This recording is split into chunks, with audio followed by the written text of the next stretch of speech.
How to trade with Finelo app. Now in this quick video, I'm just gonna show you specific ways or to get you started on using the Finelo application. The very first thing that you want to have to do is of course go into your Google Play Store or any app store available on your device. Then simply look for the Finelo Master Trading app. So this is gonna be the application that you need to download and install. Once you've done that, open it. Then of course you have to create a live account. First things first, for practice, not real trading, Finelo is actually for educational purposes and simulations, not for executive live trades with real capital. So in here, just choose if you already have an account or not.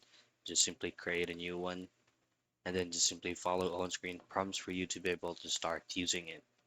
Using it is just your general trading app, simply inputting or keying in your asset or whatever crypto that you would like to start trading with, not real trading.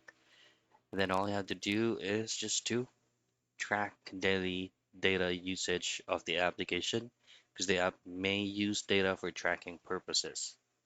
And that is how you trade with Finelo app.